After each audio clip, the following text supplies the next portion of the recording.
Alright, so this one comes to me a lot. Finally just going to get it out there.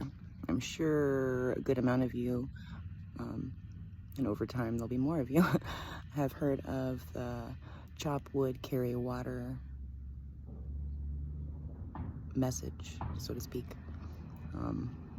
Sadly, I couldn't tell you who quotes it, but the message is clear at certain points. And you hear what you hear, and you know what you know, and then, you get the information, and attaching it to the label or the name isn't quite relevant because I'm everything. Anyway, so I understand why I don't really attach to that sort of thing or try and figure out a label where messages come from, because even if somebody says it's Archangel Michael, it's also the divine aspect of God. And I've been stuck in a third eye for a while, and that's all I've been able to see. I just didn't understand my power in creating it. It's pretty huge, just to say. So anyway, the saying goes, before enlightenment, chop wood, carry water. After enlightenment, chop wood, carry water. How funny is it that we're hearing the chopping of wood? That isn't even what brought me into this thought, but what a beautiful confirmation that is. I used to be like so good at holding like a million things down at once. I took this busy mind of mine that needed something to do, and I guess was just getting used to being able to process a lot. I just wasn't focusing in the right direction to put together the things that needed to be put together. But anyway, I was doing lots of stuff. I was a single mom. I was working, kind of starting my own business. Back then I realized I should do what I'm good at.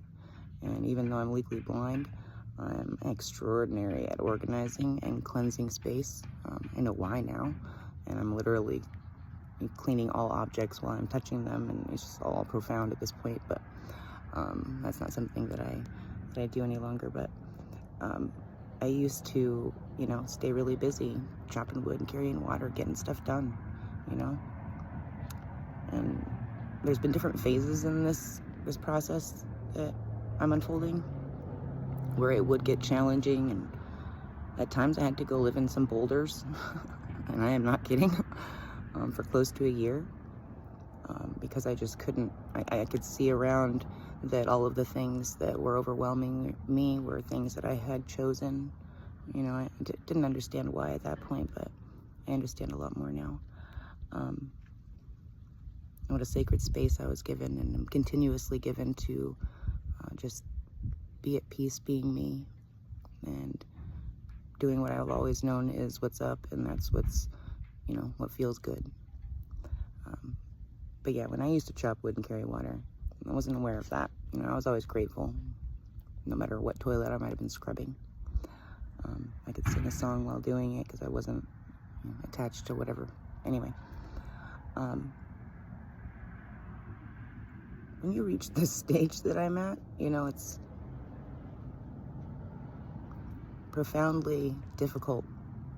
And I say it that way on purpose because you understand why it's difficult, because you're like truly immersed within the moment, and sometimes you feel like you have a toddler mind because you're just so enamored with what this piece of God is communicating with you, and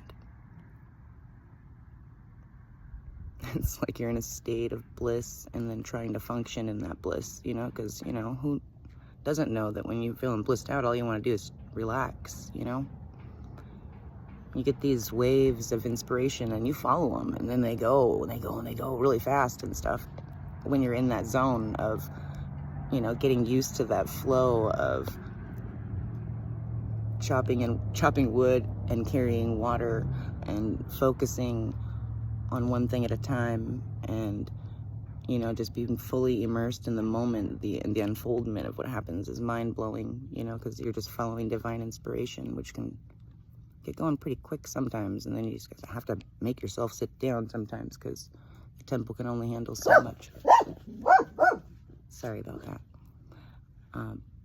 But yeah, getting used to this chopping wood and then carrying water is pretty fun.